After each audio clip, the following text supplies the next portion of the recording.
What the? Oh, hey, happy Wednesday. Wednesday, happy Wednesday, everybody. Um, that was a joke because it is International Joke Day today. I don't know what's different about an international joke as opposed to just a regular joke because jokes kind of all travel all across the world and they're kind of collective property. I don't have any jokes. If you came, other than myself, if you came expecting a bunch of jokes from me, I'm sorry to have misled you, but it is International Joke Day, so I want to celebrate. I know we have a lot of jokesters around here, a lot of tricksters, and so I want you to come and bring the jokes today. Also, it is another day you may not be aware of. To our neighbors from the north, it's Canada Day. Y'all will have to guide me through that and tell me what that is. But happy Canada Day to all of our Canadians. What do y'all do for Canada Day anyway? Let me see. It's the national holiday of Canada. Is that like your 4th of July? Dominion Day. Wow, that's aggressive. It's the day commemorating where God would have taken over the nation. What? What is this? I didn't know y'all were.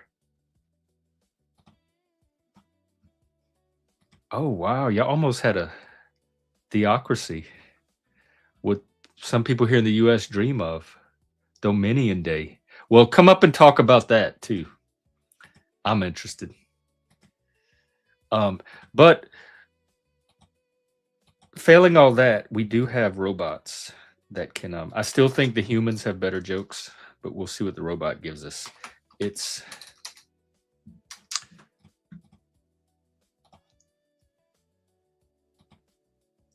all right. It's International Joke Day, but I'm sure he knew that. Give us the funniest international joke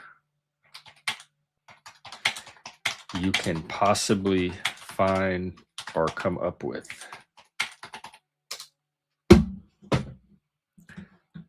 All right, you ready to laugh?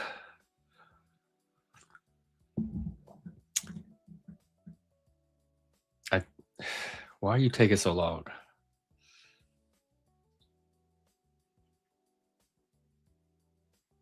Here's the best shot. Okay. Oh God, it's bad. I can't do this to y'all. They're horrible. I can't even. Oh God, they're so bad. Well, we got to get some kind of joke in here today. The few jokes. My problem with jokes is I hear jokes all the time. I don't remember them. My brain does not keep jokes. So, but the few that I do remember, I can't tell on YouTube. I learned them in childhood, and they are not for public.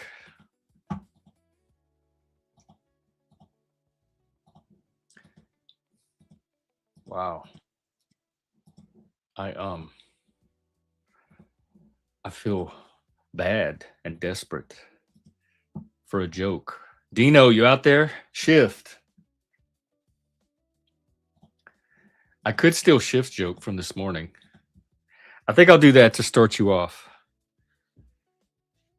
I'm never going to tell it like she does. God, that's the other problem with jokes is I don't ever tell them like I heard them.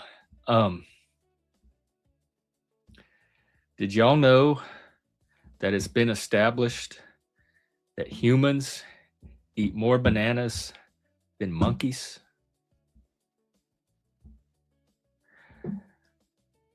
I forgot the punchline. I don't know about you, but I haven't eaten too many monkeys before. Something like that. Y'all get it? See, I'm already messed it up. That's why I don't do jokes. I'm not a comedian.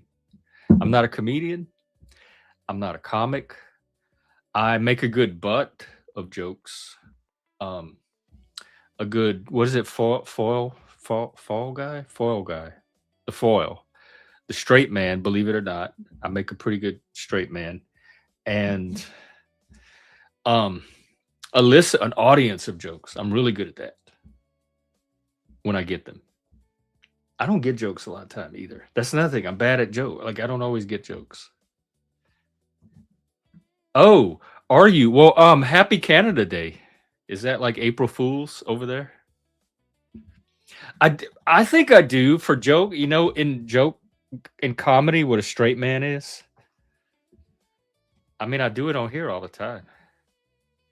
Um, no. To your second question, no. I've never mastered that. In fact, I didn't like a clam. I didn't even know that was the goal. Oh God. Um, tell me that's a joke.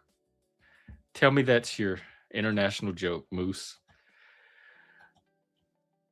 Were you? Is that what made you conservative? What was ugh. What was your head doing near the horse? Like how did you get where were No, Trump's not a king. We don't have kings here. Some women are wild, and there's a lot of gays that are wild too. And believe it or not, the wild men, sometimes wild boys more than men. But back in the '90s, in the men's movement, they had the wild man was the theme of men's work. Iron John, Robert Bly. I still use all of that. So humans are. You know how I am. You're going for a very simple statement, and I'm trying to complicate it. Partly because I don't. It's out of my league. It's you have. Speaking of jokes and international jokes, let's see if we can get one from this guy.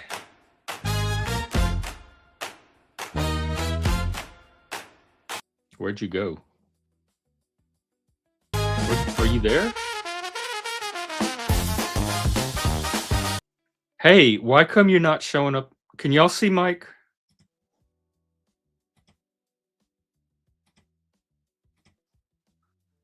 Mike, can you hear me and are you there?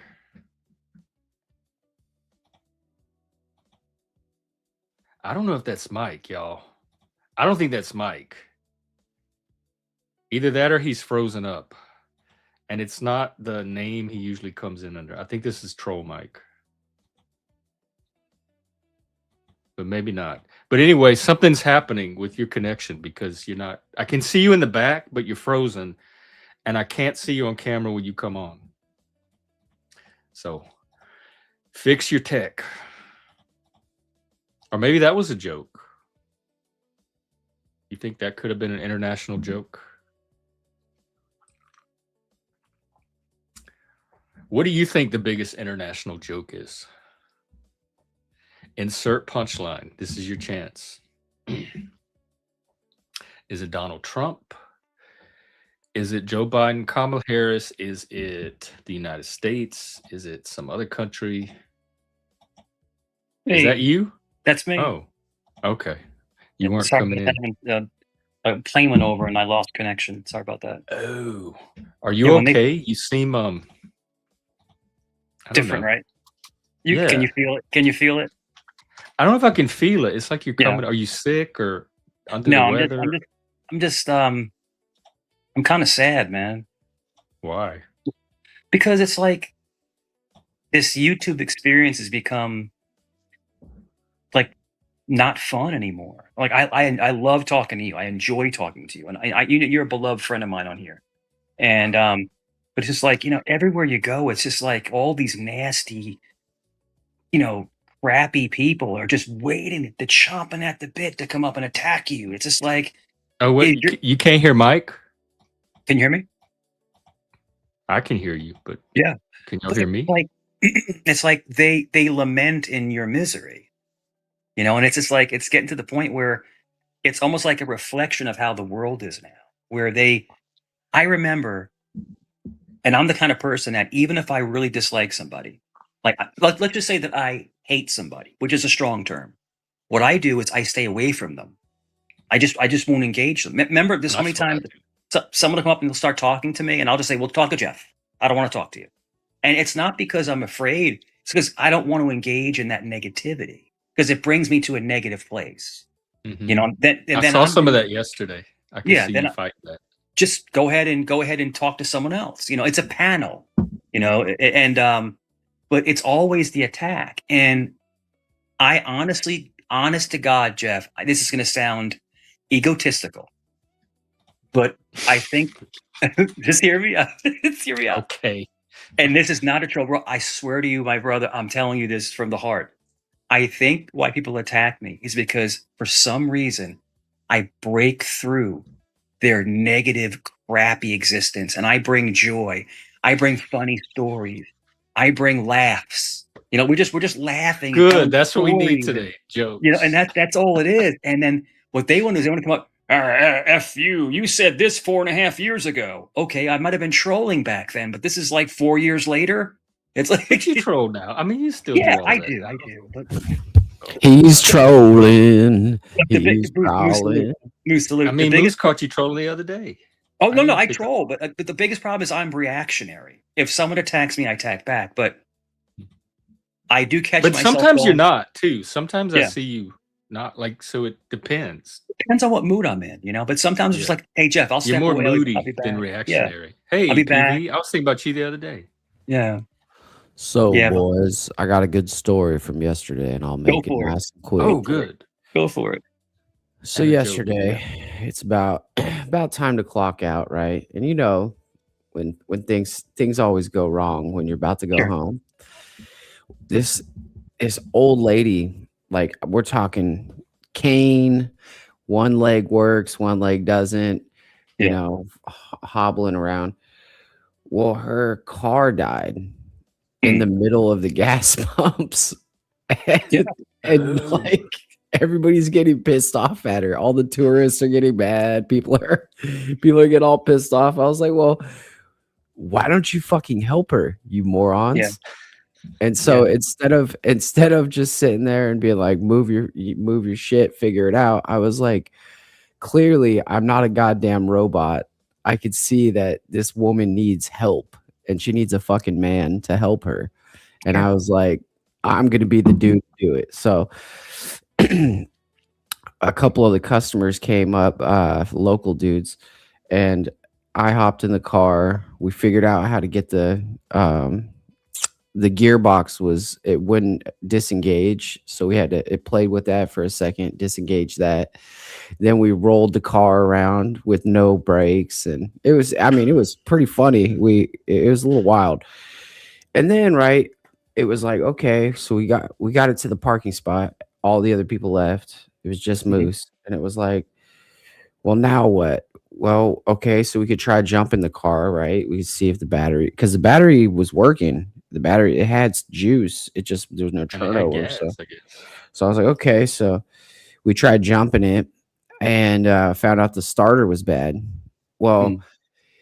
this poor lady was like about to have like a mental breakdown because she was literally on her way to pay her mechanic for the catalytic converter that she had had to replace a year ago, and she was making payments the whole time. Mhm. And I was like, well, fuck.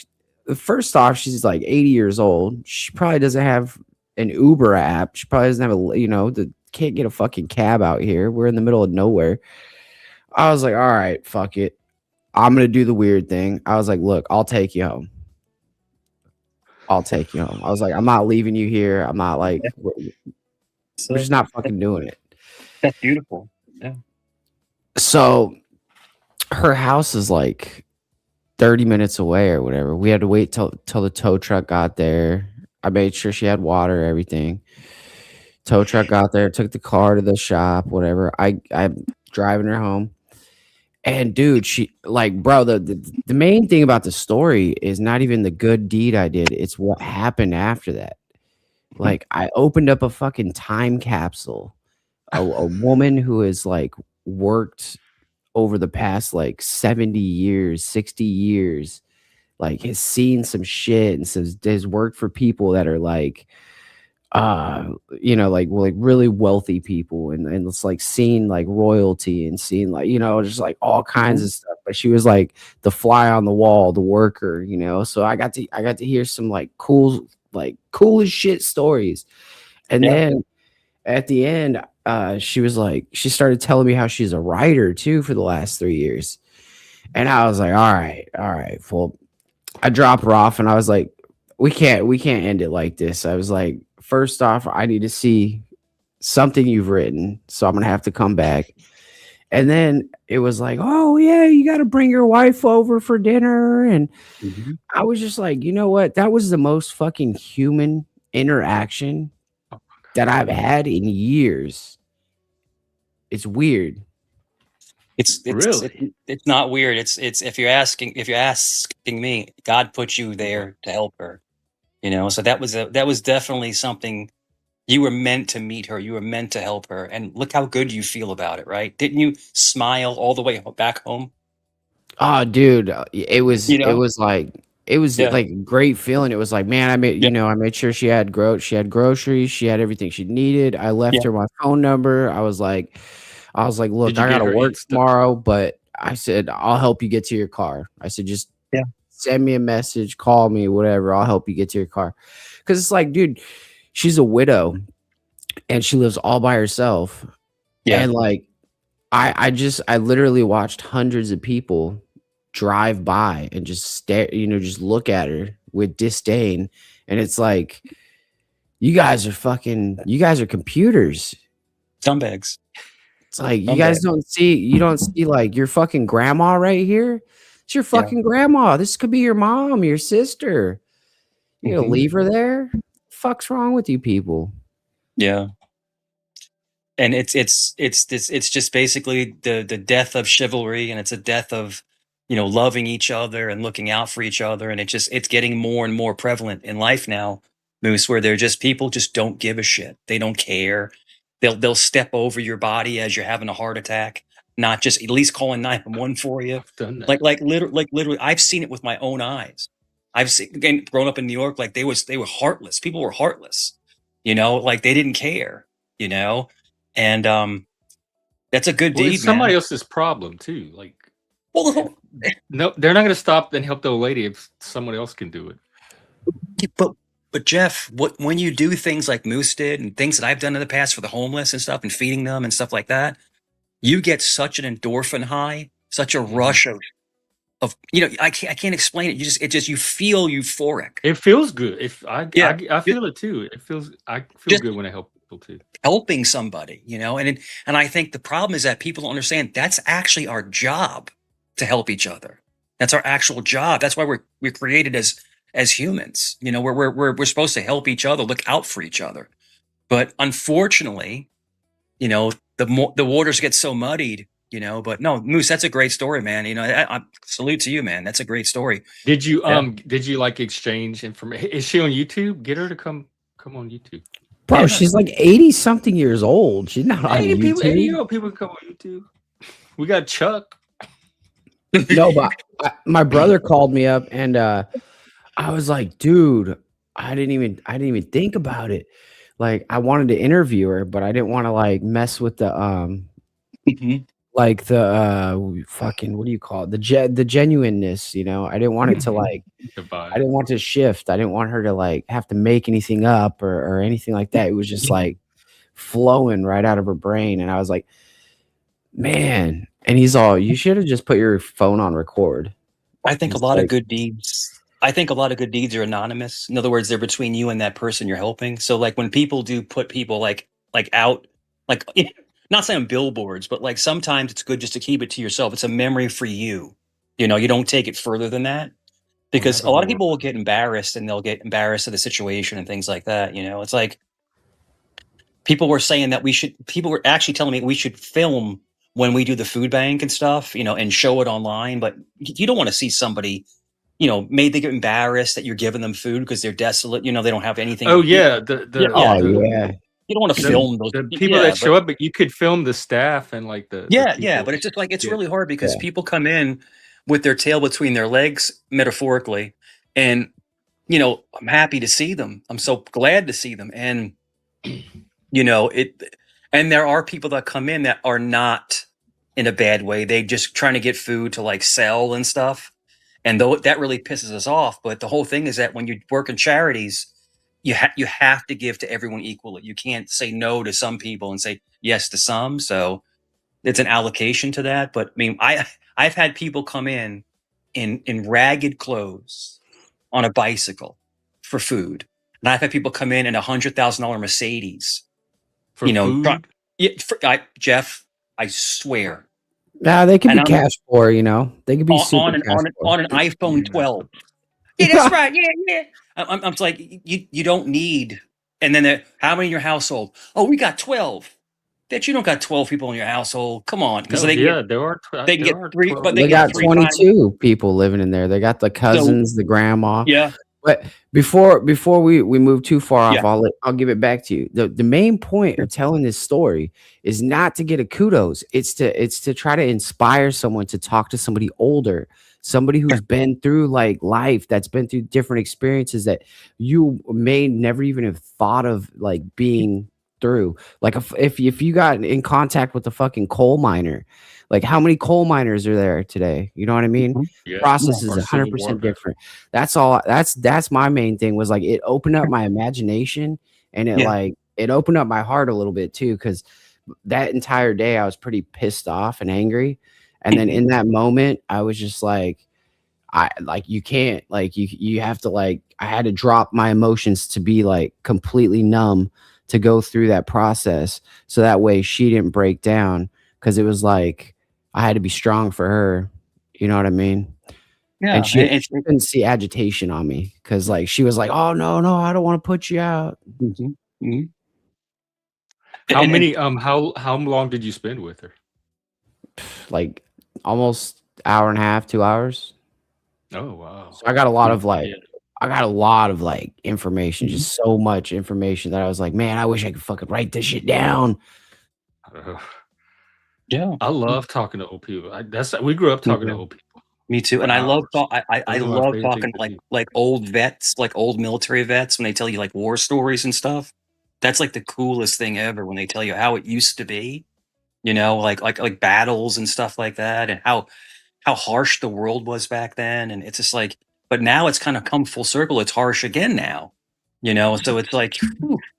But no, we used to, so growing up, we would call it old heads. Old heads basically means someone your senior, at least 20 to 25 years your senior. And when you talk to older people, they have so much insight on, basically what they've went through and different situations and regrets and things like that, So yeah, you learn a lot by talking to people. But Moose and Jeff, not a lot of people are able to approach people and actually articulate. There's a lot of people that are very stoic and standoffish. You have to be able to be like a not like say a chatterbox, but be able to engage, because the people that are not helping that older lady, or they don't know how. They don't know how to actually walk up and just conversate and actually assimilate. So it's very important to have Like people they like, want to help her, but they just don't know what they to just say. don't know So how. They don't know just don't how. bother. They don't know how. How hard is it to, like, hey, do you need some help? What's going on? Dude, people are just You look weird, like man. you might be in some trouble there. Is there anything I could do? If you actually, 'cause I used to love going to the mall. I used to love people watching. Remember people watch? Just watch people and watch I their remember actions, people. and you could see the different types of personalities in front of you. So it's a very You can do that great. here too. Now You can you definitely this can. is This the is, new mall. dude. This is perfectly said, Jeff. This is the virtual mall. We're hanging out. We're trying to get numbers from chicks and stuff. it's just having fun. We're in the food court getting a slice of Sabaro's pizza. That's it. That's all it is. Yo, I used to love it. Nut house. I used to hang Well, out. did you like see her house or anything? Did you get down and did y'all just talked?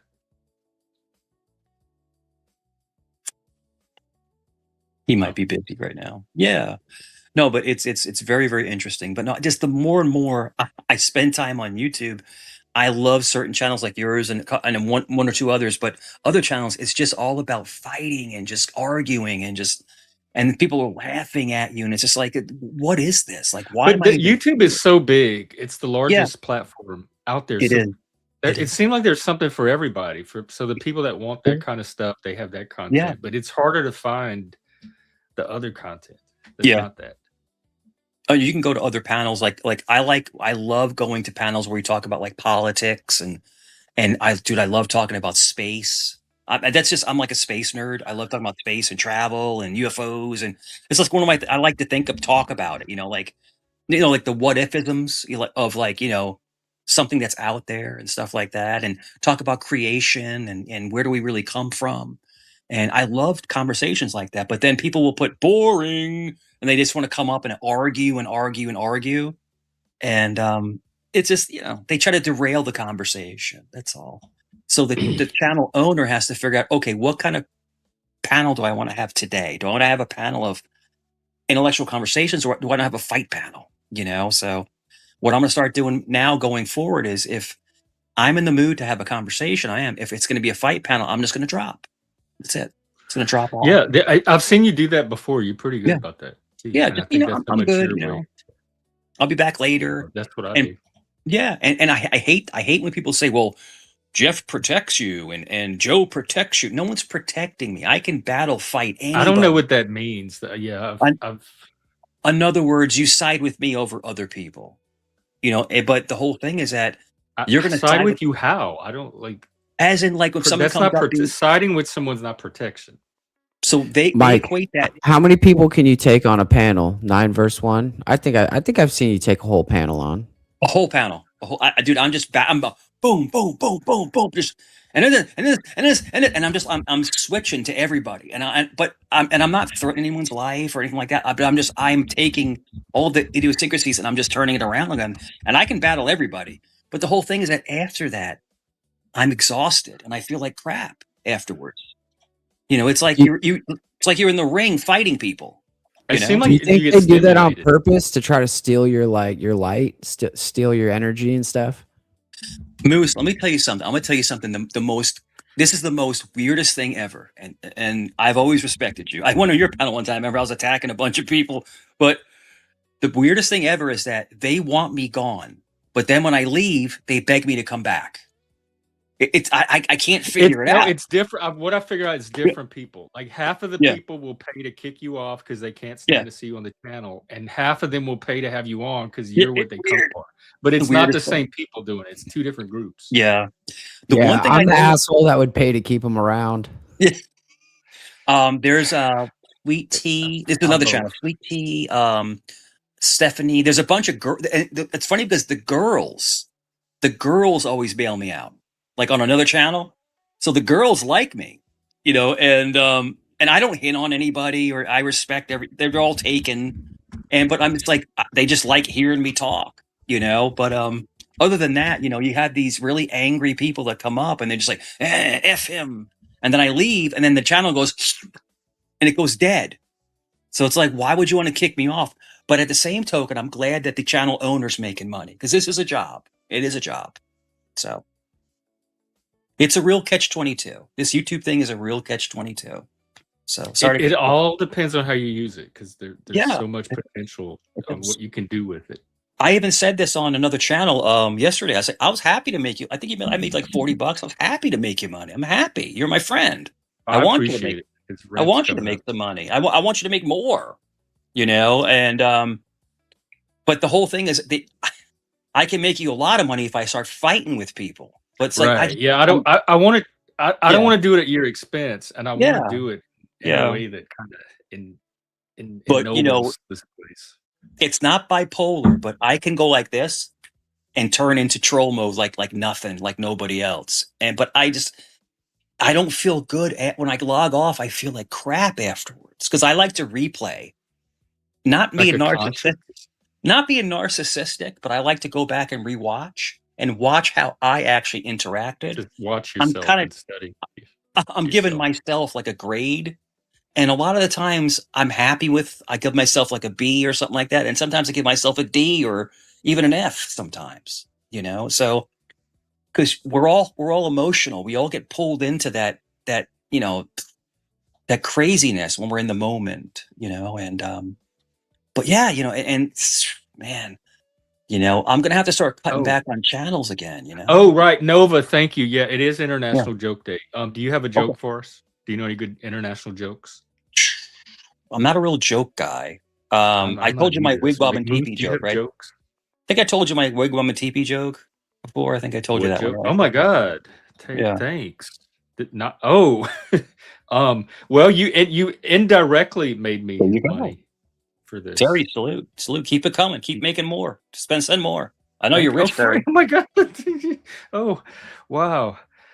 That's it. Is it always? Um, I don't know. who's that? Who said that? Who said that? Was that? That's the freak. Oh, I know DeFreak for a long time. I think I known him from other channels too. No, it's not always that. It's just that it's really strange because a lot of the people that really, really hate on me, and Jeff, this is no disrespect to you, it's gay men. We've got a $10 super chat, Mr. Terry Christopher 371. This is not because of Mike. Thank you, Mr. Terry Christopher 371. Thank you. Sorry, Mike, for the rude interruption. I yield. He's Terry, doing if you his don't thing. send, Moose is good at this. well, Terry, if you don't send another $10, I'm going to leave. I'm going to stomp my foot and leave. I'm going to take my ball and go home. So send another $10. No, why I'm gonna just leave. can't make it 20? That's it. Hey, make it 30. Let's go. The Yeah, freak 30. said something about paying for Mike's transgender operation, and we know that's not happening. So that's just going to Jeff's pile. Yeah. I would be an ugly transsexual. Imagine just a big, hairy Italian guy going, "Hey there, how you doing?" with a beard. I probably I couldn't. think they have some like that. I don't even have to take them estrogen pills because I've already got 2 titties for you, baby. I swear to God, I'm not a man. I swear.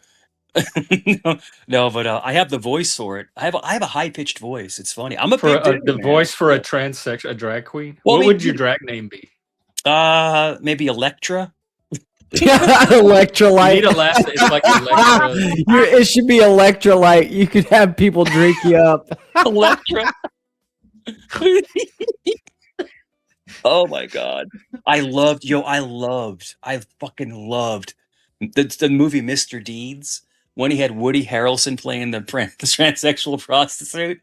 Hey, yo, I gotta do it again. I gotta be an ass. Apparently today is International Joke Day, which is perfect because I looked at my bank account this morning and it already started celebrating. That's it. There you go. That was good. There you go. Yeah, my wife told me I need to stop acting like I know everything, and I told her that's interesting because I don't remember asking you for a second opinion. That's it. then you threw in the closet and locked the door. Shut up. No, but it's great. All right, last one. Apparently today is International Joke Day, which is perfect because never mind. This one actually is dirty. Dirty joke. You think it's not going to make YouTube? Jeff likes it dirty. I've seen Jeff in chaps before. So Jeff, yeah, you can take it. Getting older is wild. One day you're chasing your dreams. The next day your dream is sitting down without making a noise. Oh my goodness. Oh my. Wait, say that again. Sitting down without making a noise. I think this is some kind of like when you're old, you're like your ass gets loose joke. Yeah. It says getting older is wild. One day you're chasing your dreams. The next day your dream is sitting down without making a noise. Them damn hemorrhoids. Those hemorrhoids will get you. The mirror. You gotta do the Yeah, I don't know. Those are some like C grade jokes there, but you know what? We tried. No, that was good. That was better, I think, than anything so far. Hands down better than the AI. Dude, Moose, do you see that he got a picture of you behind him? That's not Moose. Although I did, there was something Moose. That's one of my cousins. That's an elk. Yeah, that's same family, but off topic. Moose, have you ever ate elk before? Elk meat? Yeah, I eat elk, venison, bear, wild pig, gator. It's so good. You just gator. Yeah. Oh yeah. Gator tail. They have gators in Maine, like on Maine Justice. I'm telling you right now, elk and venison are my top tier next to lamb. Elk, venison, lamb. I love wild game. I like wild game. I do. You think of lamb as wild? Well, yeah, it's a wild animal. It's not domestic. Yeah, I mean, you have to. It is domestic. With elk, you don't really have to really brine it too much. But like when you get like gator, you have to do certain things to it so it's not really fishy tasting. But if you do gator right, it's really good. It's really good stuff. I heard it tastes like chicken. It does, but the tail, Jeff, the tail, it tastes like lobster. It really does. Oh yeah, it's They really, sell them in New Orleans. You can buy gator kebabs, like fried really, gator on a stick, and I've yeah. never tried one, but I've always been tempted. But venison, I mean, we're hunters, but when they would hunt and they so my when I was in my 20s, I had a not 20s, well early 20s. My I had a roommate just for only like a couple years, and I didn't make a lot of money when I was like 20. You know, I was you get we had a really nice townhouse, 3 bedrooms, but he was an avid hunter. He brought back a huge turkey I'm sorry, turkey, a huge venison roast, and he cooked it. Dude, it was the best thing I ever had in my life. The venison roast. It tasted like sweet roast beef. But Let's see you have horns. he did something to it where he brined it a certain way. He took the gaminess away, and it was like it was sweet. It was really good. Really, really good. So if everybody learned how to hunt and fish, you can actually live off the land when it comes to meat. Yeah, who's gonna do that? I don't Like, know, but I mean, it's you know, I mean, I nobody have in the right. cities are gonna hunt and fish. Yeah. Maybe, and the people in the country already Yeah. know how to fish. I mean, they're already learning that. I'm a really, really big fish lover. I love fish. But the craziest thing is that growing up, we never ate fish. But as I got older, I just really started to have a taste. What did y'all do on like the during Lent for Fridays? They would have fish, but then I would usually get Chinese food. Oh. Vegetarian, of course. Yeah, I eat Chinese food. You know, I would get, vegetable fried rice or something like that, or you can actually get lo mein with no meat in it. Dude, I love you like lo mein? Oh, it's one of my favorite things. I like all that stuff. Oh my god, dude. Lo mein and you get the no meat egg rolls. They're hard to find though, because it's usually shrimp or pork. But they do make the vegetable spring rolls. Vegetable egg, yeah. They have them at the grocery. The spring rolls, yeah. Yeah. But yeah, man, I'm just a Chinese food fanatic, and I love pizza too. I like Thai and some of the other Asian Yeah. cuisines. I'm a foodie, man. But when you get too much into that really fatty foods and stuff, so I'm trying to, as getting older and stuff, and having the heart issue years ago and stuff, I try to eat much healthier. But once in a while, I'll treat myself to a pizza, a big stinking pizza, and just eat half. Do you make your own? Did y'all make is that an Italian thing from your background? Or yes, we do make our own pizza, but when I because I know the pizza here is different. It's not the Italian kind. Yeah. I'm not a baker, but I bake pies, but I buy the pre-made crusts, but I'm the one that actually makes all the fillings by hand. I can make apple pies, pumpkin pies, pecan pies by hand. Like with real apples? Yes, real apples, actual apples, where you put them in the pot, you boil them, you get them all soft, and you do all that stuff, and you use cinnamon. But I was never able to really be a baker where I could make the crust. So when we make homemade pizza, which I do quite often, we buy the pre-made dough. But everything else I make myself. I make the sauce. It's all fresh vegetables, everything.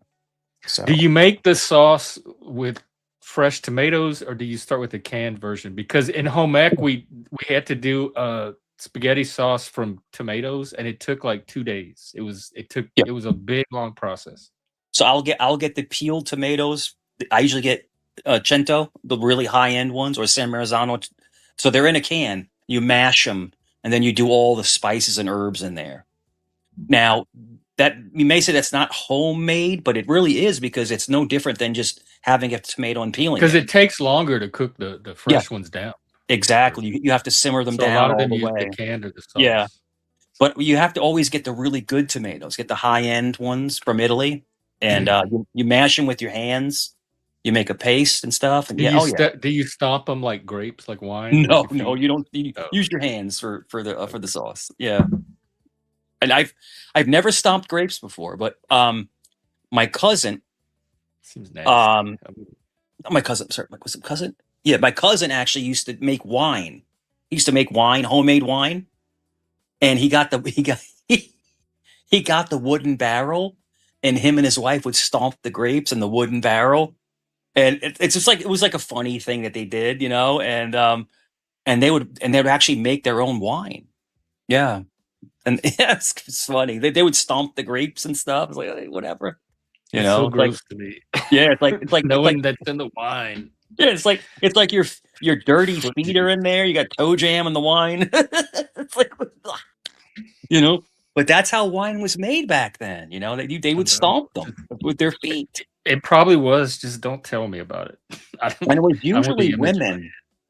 It usually like was like 90% women that would stomp the grapes. Very few men would stomp the grapes. It was always usually women, and yeah, they would big huge barrel, and they would just stomp them out, and then they would Like take. on I Love Lucy.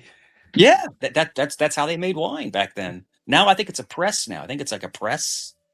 Yeah, but yeah, back in the day, you'd use your feet to make wine. Yeah, crazy stuff. Do you like wine? I like it with the dinner, like for Yeah. like not to drink to get drunk, but the flavor of it. I like certain grapes Yeah. with the meal, maybe a Yeah. small glass, that kind of thing. I'm just gonna throw this out there. I think Jeff might be the guy who's like, I'll have a glass of wine if we're fucking, but like, probably not gonna be the guy that's bringing the wine to the party. No, I'll bring wine. I may not be the guy drinking all it, but I'll bring wine. Moose, I he'll was put thinking I a like a you good would bring red. more I like a also like, brandy or Sauvignon something, but Blanc. brandy. I'm wrong. I'm sorry. Moose, he'll put a glass of wine on someone's butt cheek. Oh Never my done goodness. that. With a little candle next to it. No, he's like, come on, Bust out baby, the I'm trying. candle, the He's hot like, I'm trying wax. to be. He's like, I'm trying to be romantic here. Come on. Candle wax getting inside the wine. I'm not a big drinker in general. I mean, I was Yeah. years ago. I If haven't- I'm trying to bang, I'm bringing Natty Ice. Oh, no doubt. Or Milwaukee's no, Best, the yes. Beast. You got to bring a 12-pack of the Beast, man. You know, it's it. You have a headache Oh, like yeah. hell. I'll stick with the wine.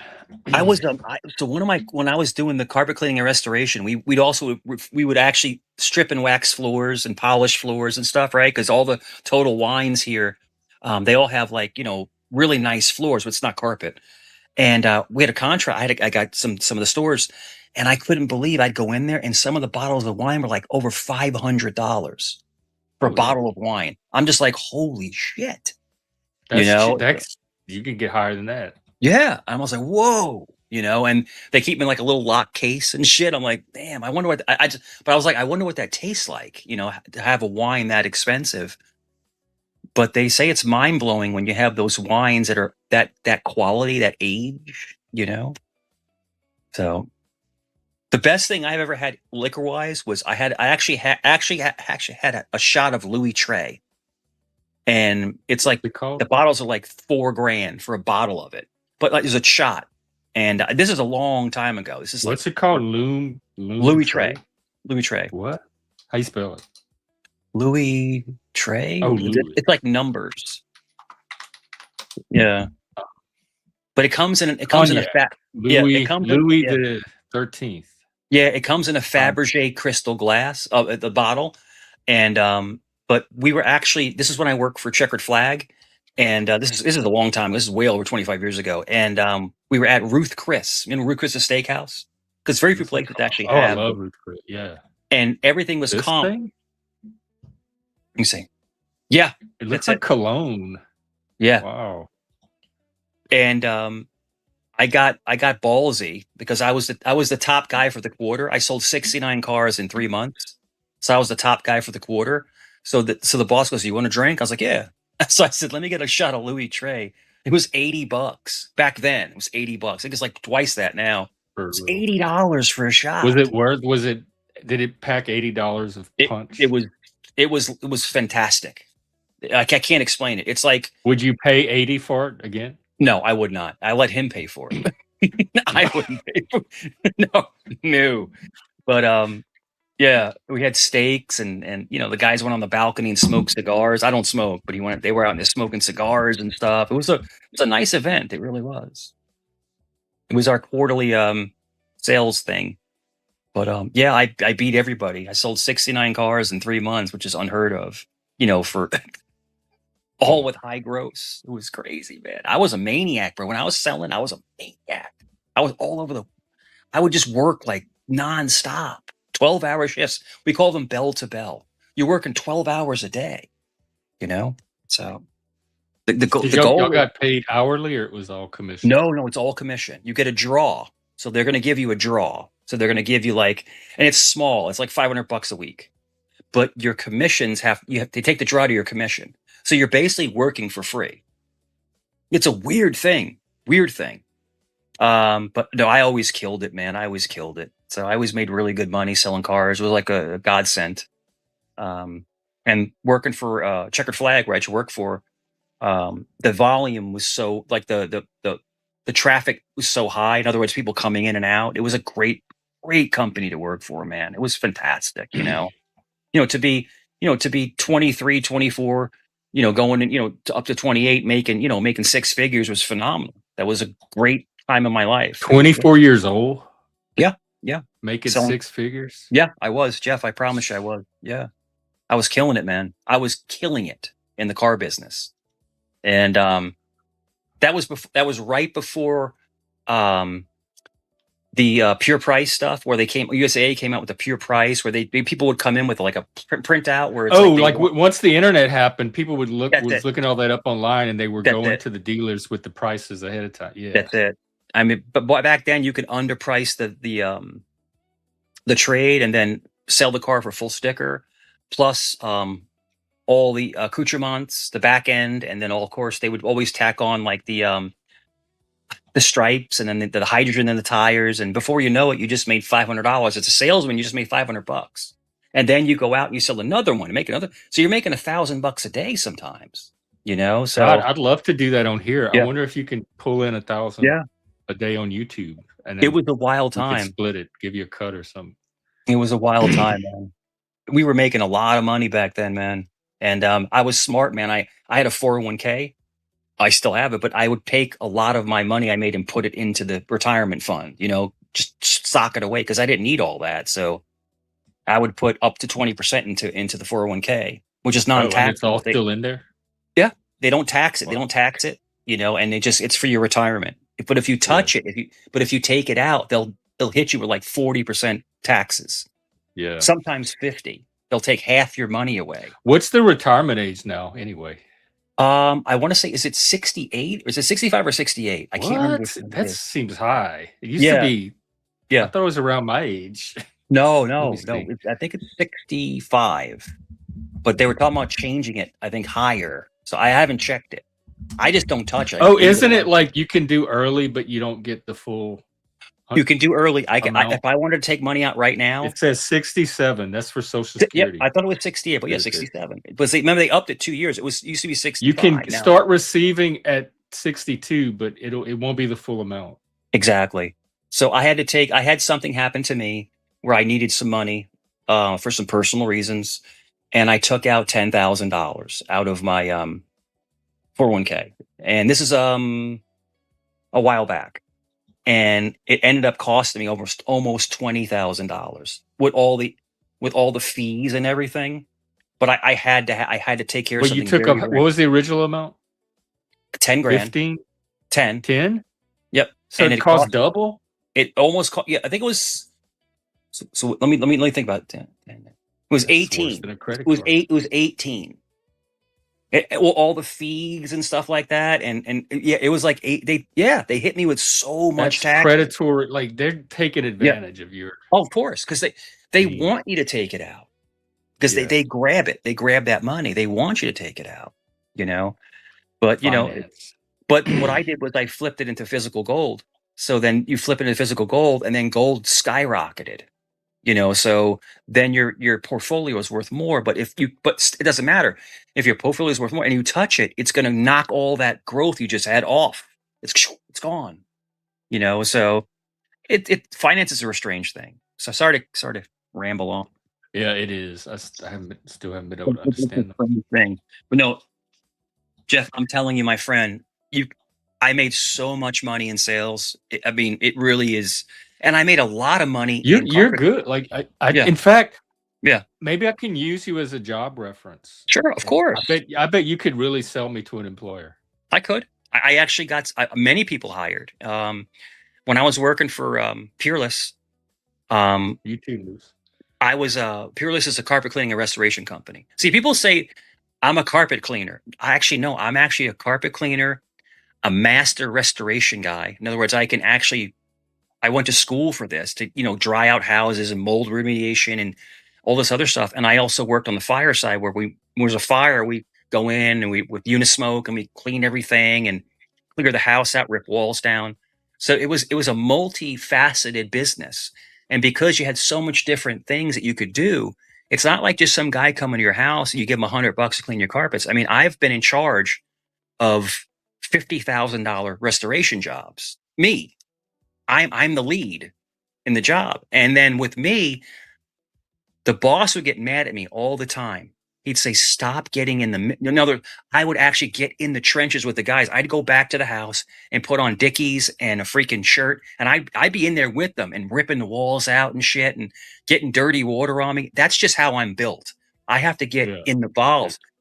But I earned so much respect from the guys. The guys loved me, and I would go and I'd buy them like Jersey Mike's or Subway, or you guys How want long did you McDonald's? do that? Oh shit, I've done that over 20 years. Oh Lord. Okay. Yeah, over 20 years. Yeah. Yeah, man.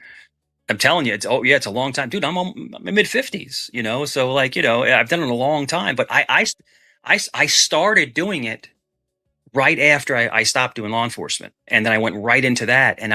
But then in the middle, I took a break. So Jeff, I took a break in the middle and I did a year of elevator installation. I was an elevator mechanic apprentice. Did it for Elevator operator. did it for a year, but I was just an apprentice. I didn't really make any money, so that was like, Psh, I'm gone. It was a family business, and then I went over to, I went back into other things. So I've always jumped in and out of different careers, but I've done quite a bit. I mean, dude, I've been working since I'm 12 years old, man. Off the books, cutting I'm lawns. almost And jealous. yeah, I've been working all my whole life, man. And my body's kind of broken down a little bit because I've done so much shit. The biggest problem is when my knees blew out is because when I was doing the carpet cleaning and restoration, we also would do we would actually install and stretch carpet. I don't even see you stretch carpet with a knee kicker. So knee kicker has claws in the front. It's Yeah, I've seen yeah. those. And Yeah. boom, boom, boom, and I did it for years, and then it just broke my knees down. And also basketball, also judo. Your knees get deteriorated. It's funny because I don't have any knee pain. It's just that your knees get wore out. So in other words, even though I'm in my 50s, I have knees like a 70-year-old. So I have to just be careful. When I go out and jog or run, I can't run like I used to. But yeah, it's interesting life path. Yeah. And for sure. yeah, it's kind of sad that people always think I'm lying, but everything I'm saying, if you listen to me, my precision of what I'm telling you, you can tell I'm telling you the truth because I have details that are impeccable. You can ask me the same exact. Wouldn't have. Yeah, you can ask me the same question tomorrow. It's going to be the exact same answer. And well, not always though, because sometimes you'll say something, and the next time you tell it, it'll change a little bit. And I think that's where the impression that you're a little loose with your stories come from. Sometimes I'm playing a little bit, but I would say probably 95% of what I'm telling you is the honest to God's truth. It really is. Oh, so it's that 5%. That's why you keep saying, this is the honest to God truth. I'm not lying this time. I promise I'm telling the truth this time, because there's that 5% where you might not be. So it's good that you flagged them like that. There's the truth and there's entertainment. There's both. There's the truth and there's entertainment. Yeah. I may embellish a little bit to make people laugh and stuff. That's probably the most truthful thing you've said. Yeah. Since I've known you. Yeah.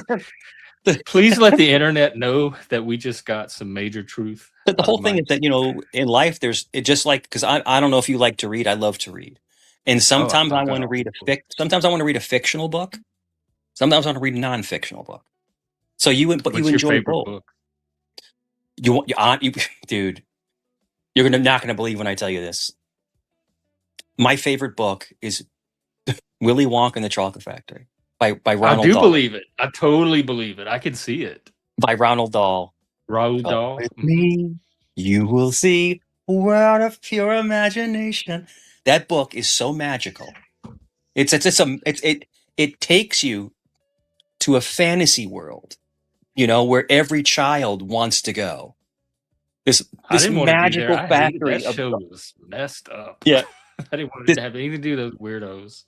this And this is magical from factory. Yeah, I mean, who doesn't love chocolate? But if you look at now, there's a theory that Willy Wonka was very evil. He was evil and sadistic, right? I If didn't you get a look at good vibe off, at least not in the show. Did you read the book before the TV show, or did you the yeah, movie, or yeah, yes. I remember I got the book when I was very young, and I would read it. I would just read it over and over again. I got enamored with the whole story. And then when I saw the movie, dude, I love Gene Wilder. He's one of my favorite actors. He played that part so well. At the end, you lose. You get nothing. When he wouldn't give Charlie the factory. Remember that? And then the grandpa was like, "You're a cheat. You're a swindler." And all he was doing was testing him. He was testing Charlie to see if he could actually trust him to hand over this mega responsibility. So it kind of goes into, sometimes you have to be a complete asshole to see if people can really trust you. So it's very multifaceted. I think Willy Wonka and the Chocolate Factory is a very psychological movie. It's very psychological, and a lot of people don't see that, But I just, it kind of yeah, good.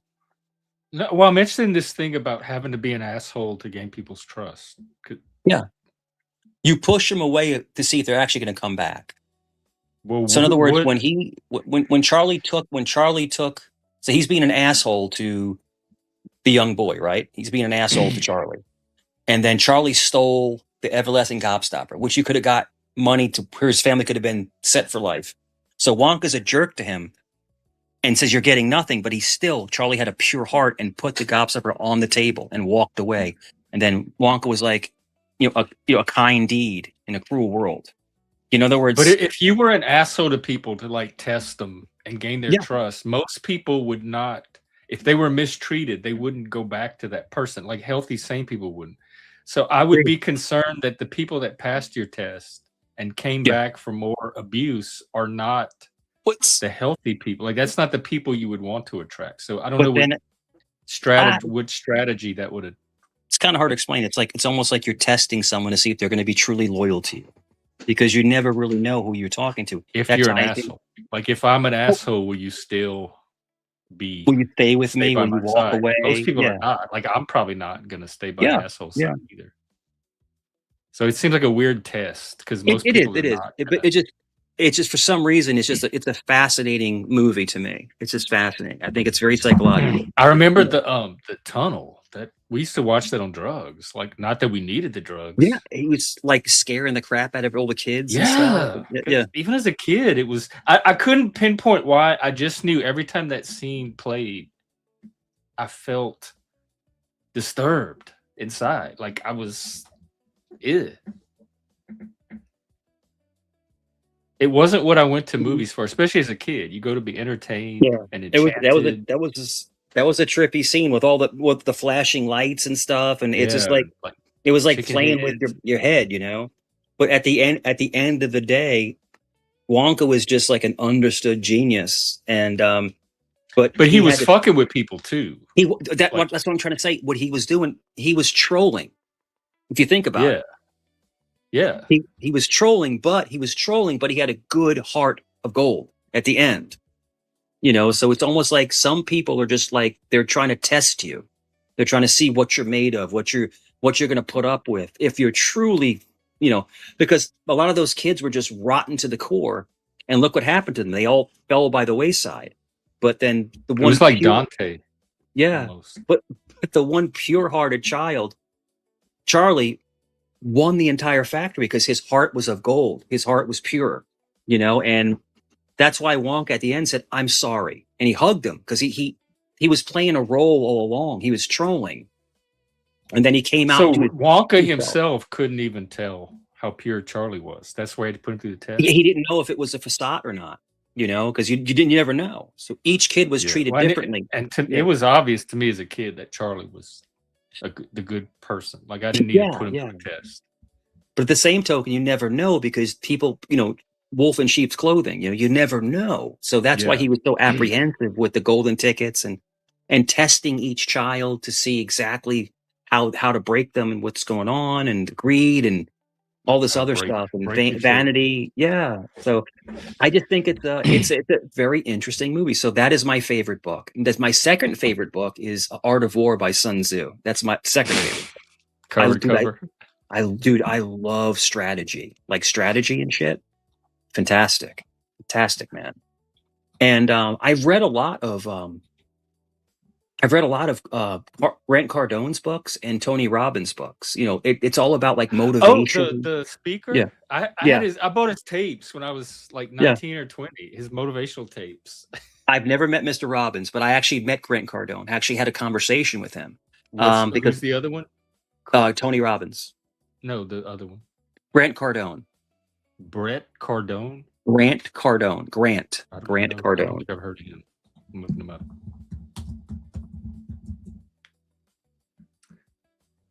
Grant Cardone. Ooh, he's not bad. Great guy, man. Amazing, amazing salesman, amazing speaker. He looks like a salesman.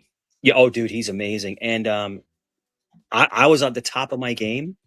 And then when I met him, because we had a seminar, and it was in Richmond, and it was a small seminar. It was only about 50 people. It was only the top salespeople from Tidewater, and you had to pay a lot of money, like $500 to get to see him.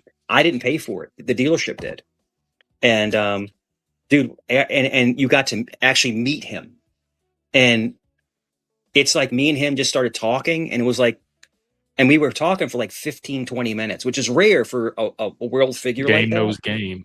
And we left. We went back to Virginia Beach, and we're allowed to go home. We're allowed to go home for the night.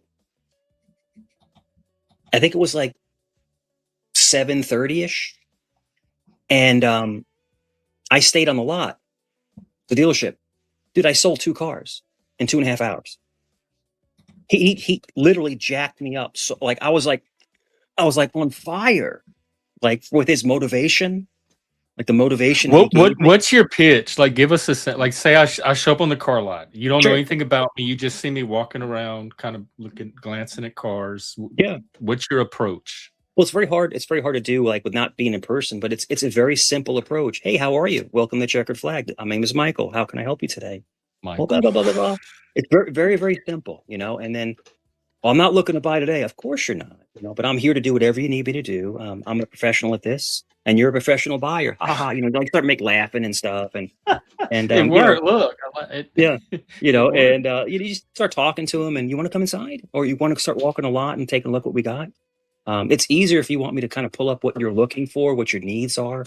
Whatever is the best for you. So you're trying to, it's more about them. You're trying to make that connection. Nothing them about as a me. person first. Nothing about not me. Like, let me show you some cars. Yeah. Would you like to come inside? I mean, we got water. But anyway, it's just like you're in my this is my tone. Very, very, very chill, very nice. And then, but once it gets to where I'm gonna close, then I start getting more fever pitch, because I'm going to close the deal. I don't know. Well, don't you know? Let me ask you this. What's holding you back? Because you spend a lot of time with me. I spend a lot of time with you. In all due respect, you're here for a reason. You're not here just to look around. You're here to buy a vehicle. And you found the one that's perfect for you and your family.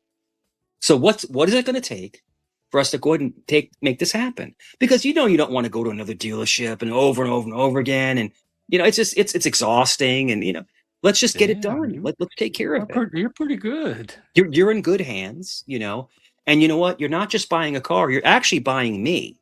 Because every time there's a problem, this is why.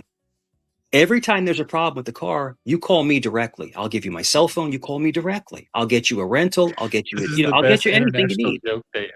And that's the thing. And come on.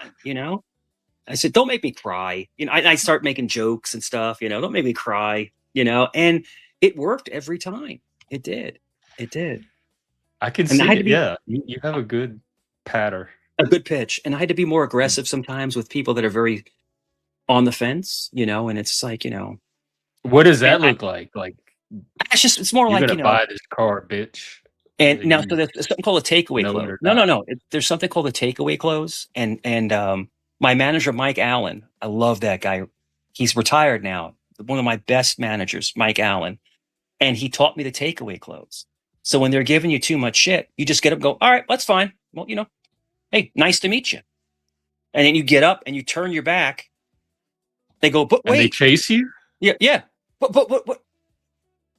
It's like it's called the takeaway. You're taking it away from them, but you have to know how to do it successfully, because if you do it a different way, they'll feel offended and storm out. But hey, thank you for coming in. I really appreciate you guys. I mean, I spent a lot of time with you guys, spent a lot of time with me. But listen, if you're not ready, that's fine. If you're not ready to make a decision like that, I don't know what's stopping you. But hey, listen, I can't change your mind. So See, I I did feel the manipulated now. You were I, good at I the did beginning, but now when you move in, yeah, that yeah. desperation, it I feels did like manipulation. I did the best I could. I said, so this watch. Here's the pity. I did the best I could, but I guess I failed. So I'll take great. I guess I failed. And then you start to walk away, and they start feeling like regret. Wait. Great. It's psychological, man. It's like, oh man, it was great. But those people usually act like that would get really good deals because they're really hard to negotiate with. And I've had people come in that were looking for like something really, really rare, like a really rare Tacoma or a Tundra. These are trucks, or like a special series Scion, which is another Toyota. And they have to pay full sticker. They can't have any discount because we only have like one or two of them, and they're very, very hard to get. And that's a pretty easy sale. This is the price. I'm happy to sell it to you. This is the price. I want it. I can't do it. And you actually have to let them leave because there's someone else behind them that will pay the full price for it. If it's something very rare, So there's some cars that you can move at a certain yeah, price, and then there's yeah. others that you can dicker over a little You bit. can you can chop down, like selling someone a Corolla, a LE Corolla. You can chop it down to like MSRP, but like if you're selling like a custom Tundra with like wheels and rims, you can't cut that down because the dealership's already put so much money into it to make it like a specialty item. So they're going to have to pay for it, and people do. There's very rich people out there, and yeah, I mean, I had a rip. I had a rip one time. I sold a Land Cruiser. You know what a Land Cruiser is? Mhm. And there's only like I know two what a or three. PT Cruiser is too. Toyota Land Cruiser. It's fucking dope. It's dope as shit, bro. Toyota Land Cruiser. There's like only like two or three in Tidewater, which is It's like like a Jeep seven. thing. Jeep. It looks like it's a What do you huge call them? SUV. Huge SUV. Yeah. The thing you can't kill. The thing will drive forever. I mean, I remember that the Land Cruiser actually had the refrigerated armrest where you could put drinks in it and it kept them cool. That's That's how cool this ridiculous. They thing don't was. need all that. Oh, dude, it's cool as shit. But people would try to come in and try to negotiate on a Land Cruiser, and you're like, no. There's like 3 in 7 cities. No, this is the price. But if you sold it at full sticker, you made at least $1,000 commission, at least if you sold it at full sticker. But you're talking about back then, it was like 74 grand, I think it was. Back then, back in 07, it was like 74 grand. That seems cheap now.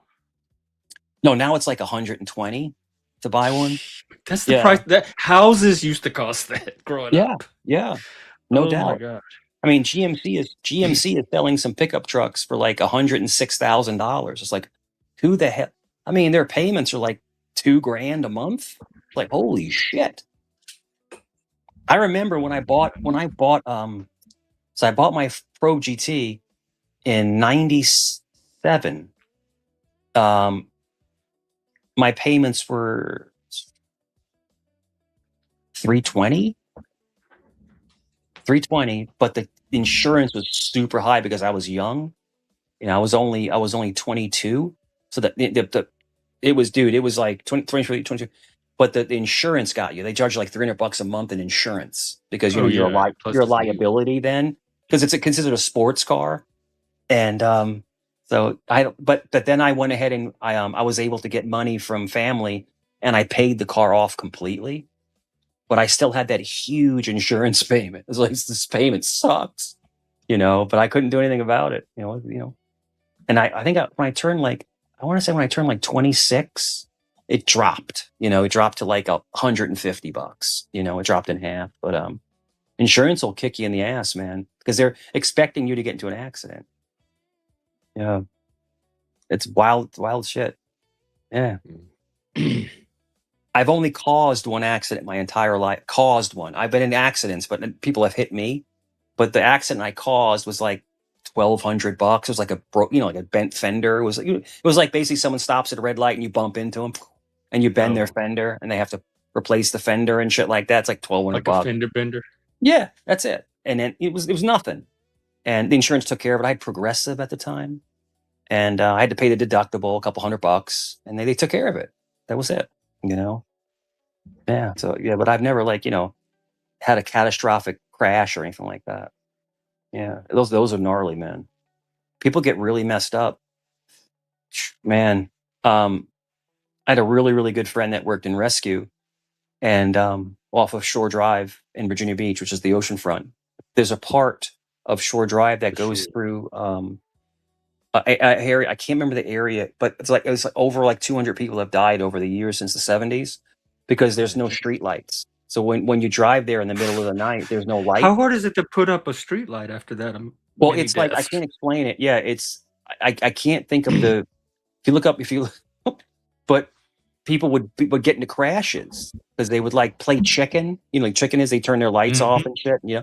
And people would crash. And this is called Ocean Park Rescue. This is off of Shore Drive. This is where my friend worked, and it's volunteer. They don't get paid. It's volunteer rescue squad.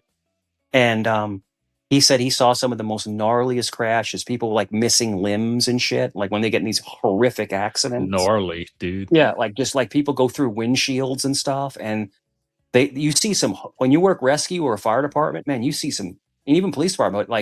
The rescue guys, they see it first, and it's like, oh my god, man. And they're the ones that have to take the body back. It's like they have to put them, and put them in a gurney and put the thing over him and put him in a body bag and put him on a gurney. And can you put that in the form of a joke? Just don't drive with your lights off. Yeah, I don't know. It's not tough, man. People drive so irresponsibly, man. I mean, I can't believe it. I used to get so mad seeing people speeding. I was driving the other day, and I love motorcycles. Motorcycles are cool. But they go down 64 and they're going 120 miles and they're flying down the interstate. That is so dangerous. Because at any point they can hit something in the road, like a debris, and they'll go flying off the bike, going at that speed, So it's not like a racetrack like NASCAR. They're going almost 200 miles an hour, but they check the track, they clean it. There's no debris on it. But these bikers down here, man, that's a big problem where they'll fly down my street. You'll hear them. Zzz, they're going 60, 70 miles an hour. It's a 25 mile an hour zone. If a kid comes out of the street, he's going to hit the kid, So there's a lot of kids in this area. So did you see the video? It got struck. The thing got struck. I was on Vegas Valley. And I'm sitting on the bench, and then people were actually fighting in the parking lot. And someone pulled a gun, and I ran down the street and I filmed it. But they ended up pulling the video off. But it was a whole. It was because of that or some other things. I don't know. But I was. What? When was this? This was last night. Oh my god! Yeah, this was last night, and because I'm all the way down the street, and you can hear. There's stuff always happening when you're on, but there's the cops somewhere in the background doing. But and I filmed there's 3 cops came flying in, and then they interviewed me, and I was like, yeah, I heard because I don't want to get in the middle of it, and I was like, I just heard a bunch of commotion, and I said it was a black Chevy Malibu, because when they and they were young, they were probably in their late teens, early 20s. Because you could hear by the tone in their voice they were young, and but it was like 10 of them. So I didn't approach because I stayed across the street. Because all I heard was, "Are you going to shoot me with that gun? Are you going to shoot me?" And I was like, "I'm not going to get close there. I'm not going to get into a shootout with these people, But yeah, I think they may have caught him because I heard other cops on the other side of the creek, and I think they were chasing him. But they were fighting in the parking lot. They pull out, and he comes out and he fishtails and hits another car. As he fishtails out and then just takes off. But it was like 10 people. It was a lot of people. So I don't know. And I think it was over a girl. I think it was guys fighting over a girl, what I can surmise, like, because the girl was like, because I heard her say, "You ain't mine, motherfucker, you ain't mine." And another guy was like, "Yo, give me," the other guy was like, "Yo, give me my shit and I'm out. Give me my shit and I'm out." So it was like, you could tell it was like something, I think, like a romantic fight, The other guy was like, "Yo, F you, yo." And they started fighting. And don't ever fight over a girl if you're not. I mean, if you're married and shit like that, and get there's I the don't even family fight with involved, that. but like if you're dating somebody and they break up with you, just walk away. Walk away, fuck it, But it was yeah, and I ran down the street and it was cops came in like gangbusters, bro. They flying in, man. And this was all while JoJo's was going on? Yeah. Just live. Yeah. I was like, yo. Fucking what the fuck? Yeah. But and then it wasn't just me. Every single neighbor came out. Like all of the neighbors came out because there's a whole row of townhouses, right? But across the street is apartments. The apartments are kind of gully, but all the townhouses, all of our lawns are nice. I mean, we all homeowners, Well, we're someone unfortunately, said in the chat yesterday that you live in the nicer part of like the end of some yeah, street or neighborhood in the nice part of it. yeah, I do. I live in a nice area, yeah. But unfortunately, we have I need to see the ghetto. the apartments across the street. But the apartments across the street, it goes in cycles. Like sometimes, so check this out. So it's great because we live right by the base, and that's why the planes are always flying over. It's great when a majority of the tenants are military because they're very upstanding, they're cool. But then once in a while you'll get like the Section 8 people that will somehow get an apartment over there, and it's just like it's nothing but just like hood rats and nonsense, and it's just so it's very subjective. But all the townhomes on the other side, I mean, all of us are awesome. Like there's no issues, there's no fights, there's no problems. And I think a lot of it's because like all of us on the other side, we've been here for over 20 years. They're like only here for a year, and then they're gone somewhere else. You know what I'm saying? There's no ownership to the neighborhood, But Yeah. I think that's the difference. When someone takes pride in their neighborhood. But that's like in apartment complexes, it's harder to have that kind of ownership. Yeah. They went down. So when I was doing the carpet cleaning and restoration, I had one of my biggest things that made me the most money is I would go after apartment complexes and I would get them as clients. Carpet cleaning, floods, pressure washing, replacing of carpets, things like that. So I got into a lot of good relationships with I got a lot of good relationships with apartment communities. And believe it or not, across the street, that used to be one of my clients when I was years and years ago. And I was talking to them. She's like, "Yeah, our turnover is really bad." About a year ago, they had a 35 to 40% vacancy rate. I don't know if you know what that means when it comes to like renting. That will kill The your rate entire at which the complex. units are vacant. Like, yeah, they're empty. No one's renting them. That they're just sitting there empty. And they were able to get a lot more people in now because, from what I can surmise and talk to her, one of the maintenance guys, and he goes, maintenance guy, because I'm really good friends with the maintenance guy. He's also a handyman, so if you ever need something, you can just like call him up. He gives me his number. He'll come house and fix something. It's like because they're handymans, they're HVAC guys, they're plumbers, or all kinds of stuff. It's good to know a handyman. But he goes, "Yeah, man." He goes, "Man, the new crop of people coming in, man, they suck." He's like, they just fuck the places up. Like they have to go in and like fix walls. And when I walk, I'll walk around and I'll walk down the back of the complexes.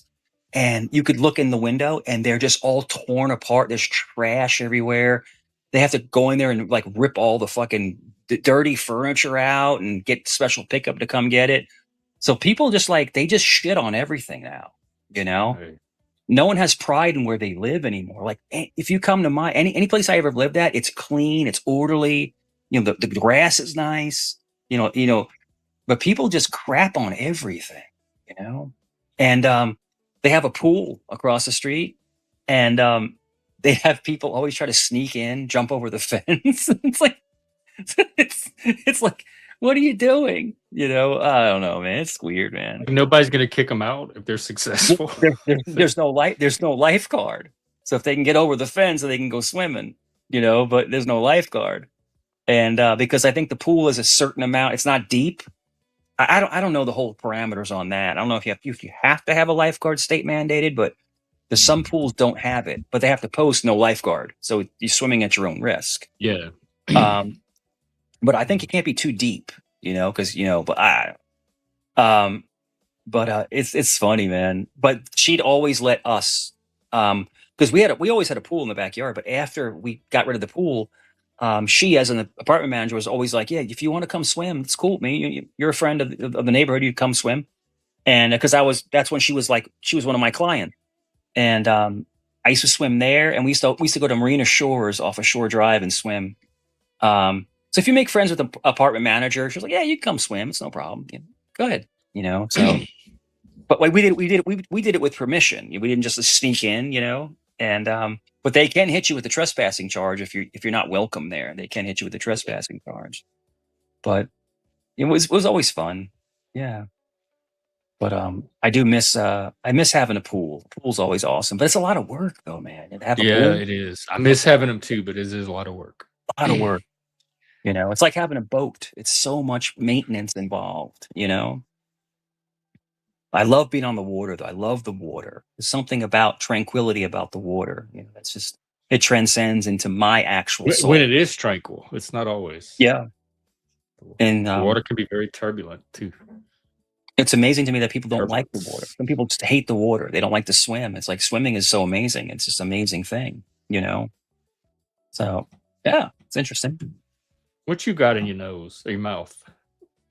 A straw. Okay. Welcome. Happy Canada Day and International Joke Day. Do you have an international joke for us? Is it Canada besides America or Canada besides Britain? Yeah, he had a straw in his nose. You got that good, yayo. Okay.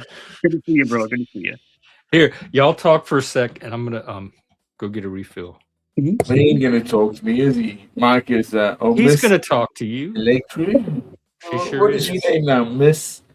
That's man, his drag name, man. You're scaring me now, Mike. Let's talk about. You want a drag name? You can tell me, man. Let's talk about Africa. You've been taking something that I didn't know about. That's it. All right, I'll be right back. The only thing that scares me about you is your beard. That's the only thing that scares me. It's very intimidating. Really? It's a glorious beard. How you been, man? You been doing good? How are you, buddy? I'm good, man. I'm good. You know, life takes you in these weird turns, twists and turns, man. You know, it really does. Every time, man. You know, I just been really into thinking about all this AI stuff and all that. You are privileged. You know that. Yeah. You're one of the ones to say, you know, you're in the top 10%, 5%. I reckon 2%. Yeah. We were talking earlier about, you know, are we really just in a simulation? You know, like, so sometimes it just doesn't feel real. Like sometimes I go outside and everything just seems like predetermined. And I can tell you this, I will not lie I'll tell you this. I saw an old Saturn, right? A car. And I used to have one and it was the same color. And it was like, looked exactly the same. And then I'm walking down, because I'm on a jog. I'm jogging down Lynn Parkway, and I look over and I see two exact same ones driving. And so am I hallucinating? I mean, like, what's the odds of seeing three exact 1999 Saturns in purple? Like, what? It's just weird, you know? So sometimes I look at the sky and it looks like a painting. It doesn't look like the sky. It looks like actually like you look like in a painting. So I know these are trippy Yeah, thoughts. definitely about the painting. I mean, that's where we have solar stuff. Yeah. I mean, it's just, and I'm Yeah, looking up at amen to that. Amen to that. Yeah. it's just it's weird. Like the sky. It ain't weird. No, it's just time, dude. Yeah. We register. It ain't weird. If we're Yeah. gonna go recognize it, it's what and it's foretold. We know, Yeah. right? I just That's record, isn't it? Like timekeeping. and sometimes I think like The, and there's as you call delirium, and I was in delirium for a while, where like literally you're you're like awake but you're sleeping. It's so the human mind works in such a really strange, amazing way. It really does. It takes you these weird places, you know. And that's why they say like DMT and mushrooms and acid, which I've never taken, but they say as in people have done those, it opens up parts of your mind that you can't really get to. Oh my You know, God, I and can't even imagine you. well, you know, I mean, to be honest with you, like right? where it came Oh, to hey, me, Nunzi. when Yeah. it came to me for that was physical enterprise, the body, the mind was just shattered by that time. Yeah. So I don't believe in that drug, but the body will go, man. The Mhm. brain goes done. Do it. That's why I say like those things are true, right? Where we Yeah. are chemical enterprises on this world. The one Right? thing that I have that Yeah, dude. Don't yeah. be arrogant on that. The one thing that I have that is very, very unique. This is the one thing that I have is very unique on the real is I regenerate fast. I regenerate fast. In other words, I'm almost dead, and then within 8, 9 days, I'm back like nothing ever happened. I have my knees completely reconstructed, and I'm back to work in 3 months when they're saying I'm gonna be out 9. Oh You know, man, so it's just I don't for some reason I get hurt. I'm mortal, but sure. I heal quick. I heal fast, Yeah, man. and that's Mm. one attribute. But as I get older, I'm starting to feel it more. It's harder and harder to kind of get by certain things. How you And doing, man? yeah, as we get older, our bodies kind of slow down a little bit. And I look back, and I look back at me in my late teens, early 20s. And I remember just me playing basketball and dunking a basketball and running 3, 4 miles. And I miss having that athleticism, being that athlete. I miss it. I'm gonna be giving I'm gonna get a bell in my. Yeah. Give me a bell, man. But I miss it. I miss having that, Yeah, right. because it made me feel good about myself. Look what I can do. And now I'm older and I can't do that stuff anymore. So I feel kind of like, lethargic a little bit. So that's why I'm out. That's why I jog. This is lethargy? I'm trying to stay active. I'm trying to stay active and not fall by the wayside. And Joe, Jeff, I've lost weight. Like I'm actually in shape. I am. I lost weight. I was a little chubby for a couple years. I lost weight. Oh, I didn't know that. Yeah, chubby as in like 20 pounds heavier. Oh. But I carry it well. I'm What- tall. I'm tall. Like What are you down to now? Wait, what? I'm right about 195. Oh, okay. Yeah, we're about 195. I was about 225 ish when I first came on. Yeah, so you're talking about 30 pounds. Yeah, but I was chubby, but I wasn't like out of like fat or anything like that. But I mean, just I feel better. It's better on your joints and stuff. When you're out and you're moving around, it's better on your knees and stuff and your back. You know. But I used to love carbs, man. I used to eat so many carbs, man. Oh my god, eating bread and pastas and all that stuff. So I've cut So back. you've had to stop eating that to be lighter, I still right? eat it, African. I still eat it, but Yeah, I only so, eat like yeah. maybe Of half. course, we have Yeah, dietary positions, right? Yeah, yeah. I know. I still Yeah. eat it, but I eat about half the portion I used to, because I used to down like a whole pot of spaghetti like it was nothing. Yo, at one point I was eating like, dude, probably like 4 or 5, 6 biscuits. Now I'll have one. You know. So Oh, Yeah, but when we're young, when we're burning that energy, we forget. Yeah. Exactly. Oh, Exactly. yeah, I know exactly where you come from. Yeah. Exactly. Your cardio. It's like Yeah. you were a soldier, right? You were a soldier, so you Yeah, had a very, very high calorie diet, yeah, but massive. but, yeah, but you'd burn it off. You'd burn Yeah, it of off. course. Yeah, Yeah. all day long, every Yeah. day long. Yeah, done, bro. This is what you got during your, Yeah. position. It's It's like all your good. it's like your MREs. They're high calorie for a reason because No, you're but that gonna okay. need it. Yeah, you're gonna need it to form, But function. I'm Yeah. good now when I grew up and understanding food Yeah. and nutrition is a Yeah. good thing. That's what I say to Jeff. Why did you What? cook? I got Food and nutrition. yeah. When I woke up, Your microphone's coming in a little oh, is it? like robot-y or something. Not much, but there's some kind of distortion in it. Jeff, Like you strike muffled. me more. Jeff, you strike me more as like vegan. Are you more like vegetables and like non-meats, or do you? No, I Do you like my meat. I love okay. beef, Okay. like a good All right. steak. But I was vegan for a Yeah. little while when I was younger. So I Okay. did do the vegan thing. Yeah. I never went. I never. I cannot live without meat, man. I I have love to my have meat. I gotta meat have in my my- Vegan fajitas, totally, my steak. vegan totally, really, vegan. Like Yeah. not vegetarian. Yeah. No dairy or eggs Wow. or meat. Mm. I was very strict. That's weird. What was that? I would read the labels, and if there was anything animal in it, I wouldn't touch it. That's the one thing. That's the one thing that you know. It's like you want to hear something great. I'm actually, dude. I love dairy, love it, and I'm lactose intolerant. Mm. Do you So have to take something? Terry, no, I didn't take lactate. So Terry, my ex-wife, she'd always be like, we would go to the scoop shop, and it was a Ben and African. Jerry's. It was a Ben and Jerry's scoop shop, and there was a Haagen-Dazs one at the Ocean World, but there's a Ben and Jerry's right off of Great Neck because we lived on Great Neck, and we'd always go there. I always get Ben and Jerry's Cherry Garcia, right? I would always get like a double scoop, and because the kids loved Ben and Jerry. It was a scoop shop. You go there, get whatever ice cream you want, and she's say, "You're not allowed to have that, hun."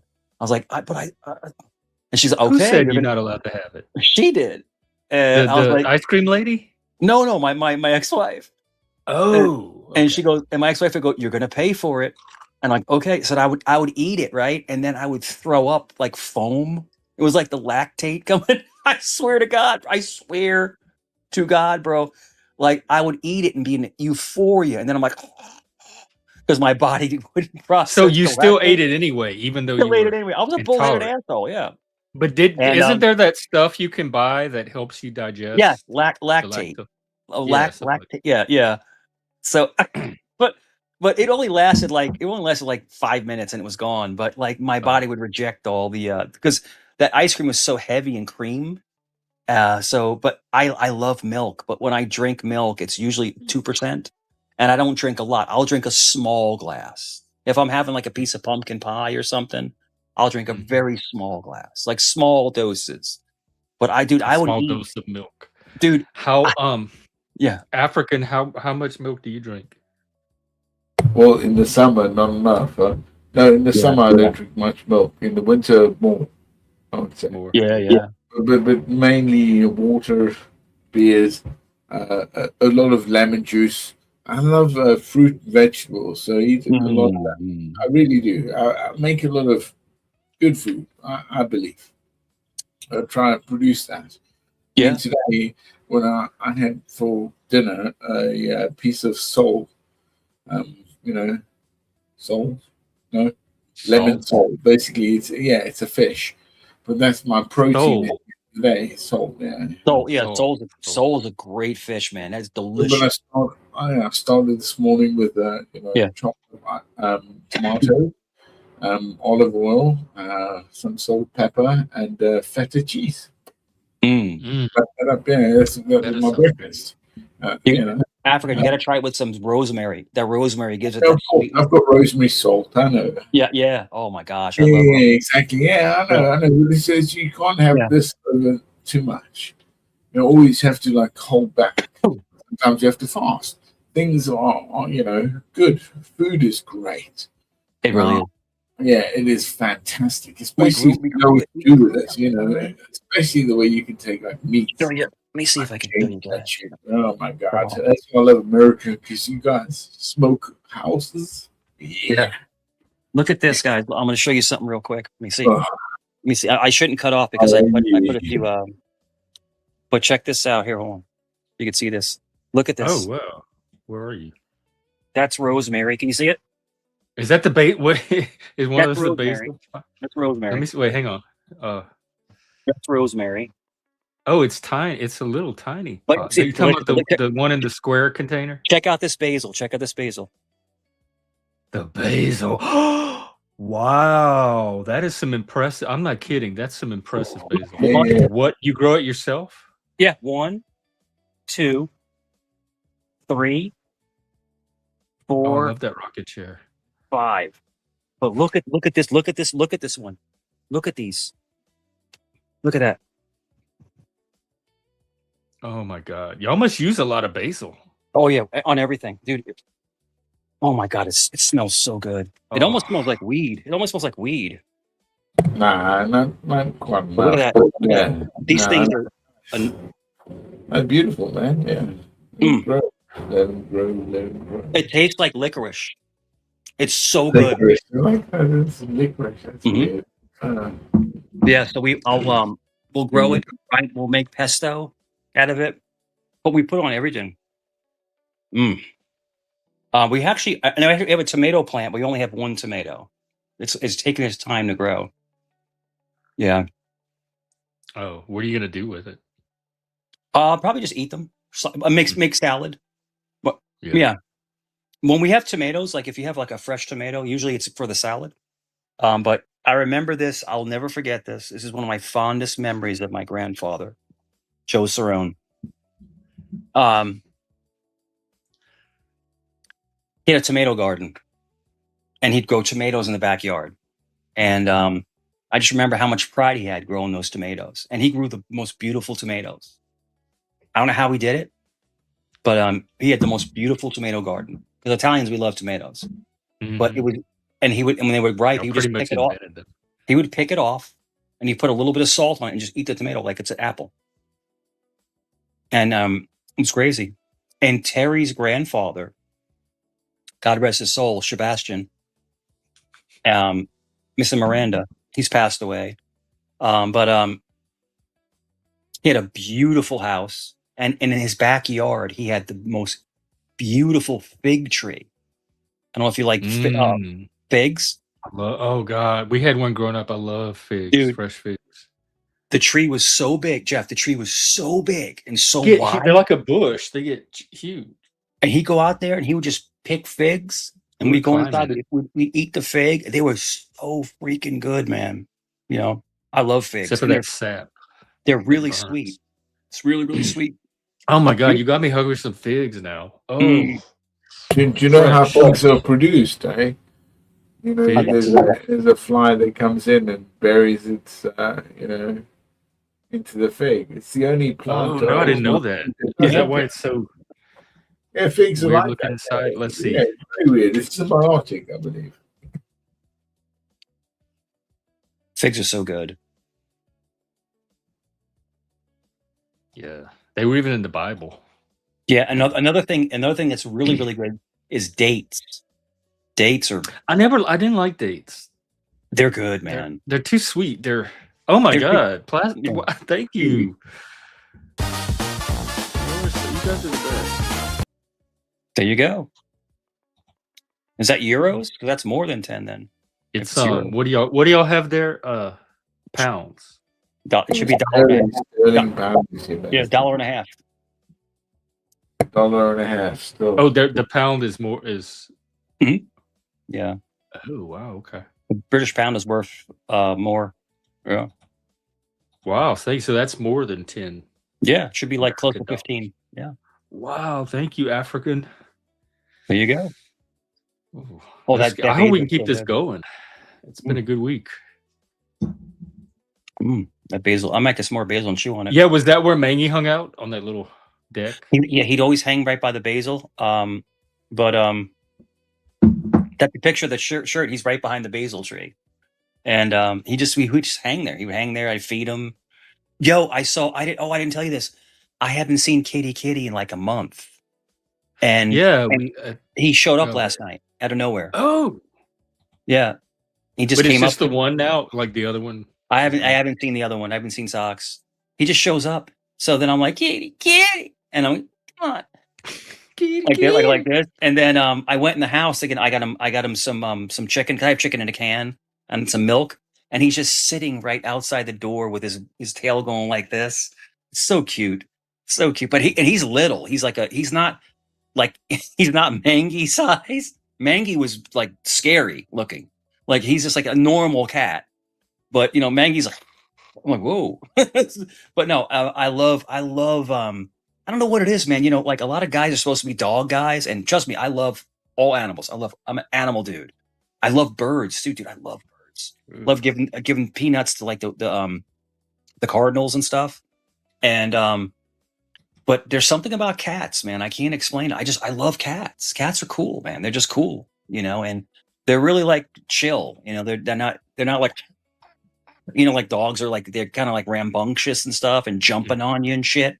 Cats are more like chill and relaxed. They're like, and the one thing about a cat is you have to earn their love. They don't just give it to you like a dog does, so I think cats are like the pimps of the animal world. They really are.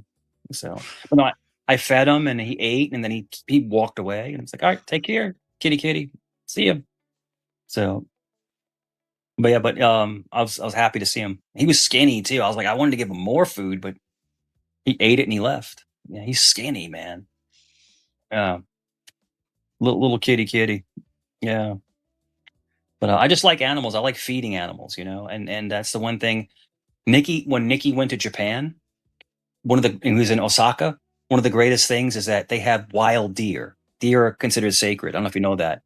No, There's wild deer. You can look it up. The wild deer in Osaka, in Japan, and they actually have carts that you can buy these wafers, and you can feed the deer. You feed them. They just randomly walk around the park. Look at this. Yeah, Yeah. you're right. Yep. Wow. And I want to go to Osaka now. Yeah. They just walk around because they're considered sacred, so you can't hunt them, you can't hurt them. You can't do it. Yeah. No, but they just randomly just walk around the parks. Deer just walking around. And that would be so cool. I want some here now. And Japan has a cat island where it's an island full of cats. It's like, what the fuck? Yeah, so Japan is cool, but no, so Japan just leaves their animals alone. They do. But those deer, they'll walk up to you and they'll try to take things out of your pocket. So if you have food in your pocket, they can smell it and they'll try to take it out of your pocket. But they'll sell these wafers and you'll buy them. There's like little stands where you buy the deer wafer and you just feed them in the park. It's like, and Nikki said he loved those deer. There's pictures on his Facebook, and he's just like petting the deer and shit. It's great. How's he doing, by the way? The best he can. That's I don't want to get too much into it. Is he still with you? Like, no, he's with his mom, but it's just yeah, I see him a lot, but yeah, he's struggling health-wise. So yeah, it's okay. I pray he'll come out of it. Anyone listening, please pray. Nikki's a great young man, and he's just struggling. He caught that sepsis, and he went into shock, and that basically almost killed him. And but he's doing. Where did it come from? He had an infection. He had an infection. So he had so it was a multi-infection. It was kidney failure, heart disease, and then sepsis all in one. That's not infection. I guess sepsis is an infection of the blood. It's an infection of the blood. So in other words, it's like a reaction to when you get sepsis, it shuts down organs. It shuts them down. The organ's not taking the blood; it's shutting it down. It's your body reacting to something nasty in there. But he literally is fighting the best he can. He is. And if you saw him in person, like you couldn't tell. That's how strong he is. Is he at a facility or is he home? He has to go every day to a facility every day for 2 hours, to get serviced. Okay. In other words, they have to check the PICC line and give him antibiotics and stuff like that, because basically the PICC line is taking the antibiotics from his. He has to wear a brace over his arm to cover up the PICC line, and so it doesn't get ruptured. And then it goes from his arm all the way to his heart. So and then it inserts stuff into his heart. Yeah. So Jeff. He's a good boy, man. He really is a good man, I should say. He's a great person, man. I'm getting choked up thinking about it because he's just. I don't know why things happen to some of the best people you've ever met. You know, these things. I mean, I deserve that. He doesn't. I've been an asshole. I've done shitty things. Nicholas has always been just a great person. You know, so I just don't understand why these things happen. So I don't get it. I don't get it, man. But thanks You for think it's asking. God? It could. I talked to him yesterday. We had a big talk in person. He came over and talked to me, and he said, "Dad, you know, I said to him, you know, I think it's, you know, maybe you're being tested right now." And he goes, "I just can't understand why all these things happen at once." I said, "Son, this is when it rains, it pours, is the old adage. You know, when it rains, it pours. So it could be just where you're being tested by God Himself. You know, I don't know. I don't have all the answers for you. All I know is I love you and I want you to be healthy." And you know, we hugged and stuff and talked again for a while, and it's just it's a very difficult time right now. You know, it's a difficult time in life right now. But he's a good person, Jeff. He's a good person, you know, and I'm happy his mom is there to help him out. Of course, he can come here anytime he wants, but he's with his mom because his mom is alone. The other kids are grown, so they've moved out. So I don't like her there being alone. Is So a he couple- near you? Or like the same area? I would probably say with 20 you? minutes away. 20 minutes. Oh, okay. Yeah, 20 minutes away. Good. Yeah, so it's not a big thing, but I don't like his mom being alone. You know, but he's pretty much the man of the house. You know, yeah. He's lost some weight, but he's still big. He's still like 210, 215. Because he was about 240 almost. You know, when those pictures of him bodybuilding and stuff, he's huge. But no, he's still he's doing the best he can, man. He's doing the best he can. I don't like talking about it too much. I hope the best for him. Yeah, he's just that, you know, I hate to see really, really good people go through things like that. You know, if it was a jerk off, I wouldn't say anything. I was just like, You hey, would take whatever. pleasure. I would not take pleasure. I just wouldn't talk about it. You know, I would just not even, I put it out of my mind, you know. I wouldn't say they deserve it, but you know, karma's a bitch, as they would say. It's easier to take if it's somebody you don't like. Yeah, it is. It is. You know, but what are you gonna do? So I don't mean to overtalk you guys. African, you still there? Yeah. Give me a minute. I'll be right. Give me 2 minutes. I'll be right back. I'm gonna go use the restroom. Okay, yeah. Take as many as you need. I'll sit here and chat with African if he's there. African. Plastic African. All right. Well, it's me. Jokes. Did we get enough jokes today? International ones? I was hoping Africa would at least tell us a UK joke so that we could technically meet the international criteria. Or even not laws. You're Canada. That's another nation. You could tell us a joke.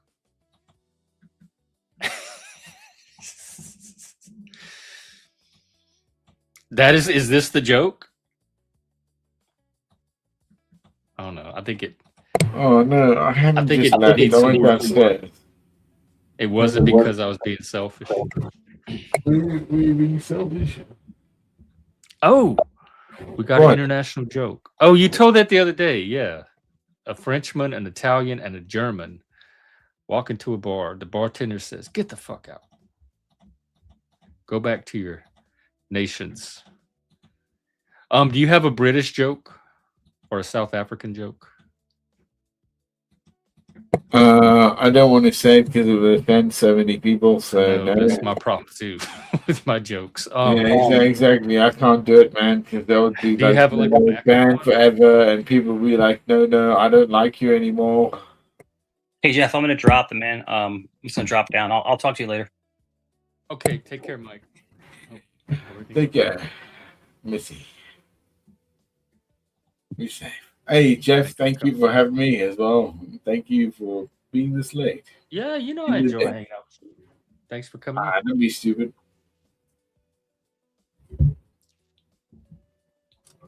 I guess we're wrapping up. I guess we are. Jeez. Let me help him out. Jeez. What do you throw a drowning white South African? Do you know? A rhino. I don't know. An elephant.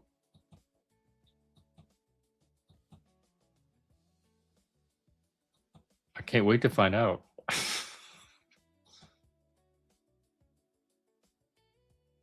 Oh, that sounds mean and hateful.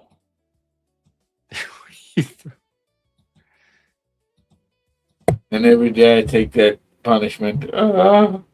Thank you. I don't beg. I'm not a beggar. I've never have been. I don't lie well, and I don't beg well. Of course you don't. Be safe. Oh.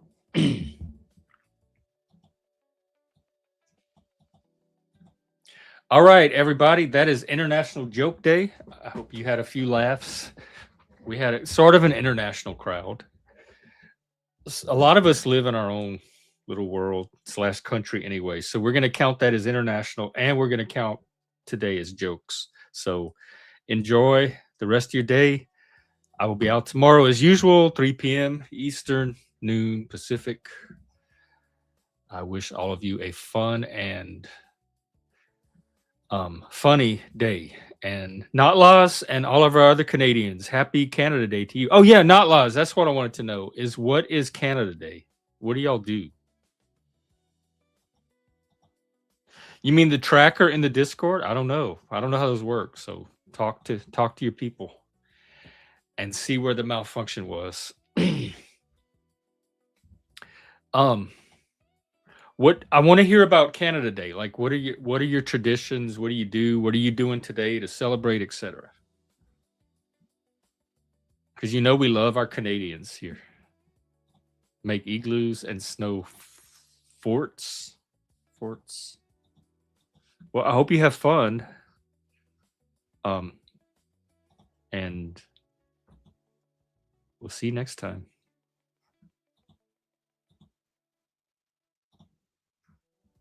The music going.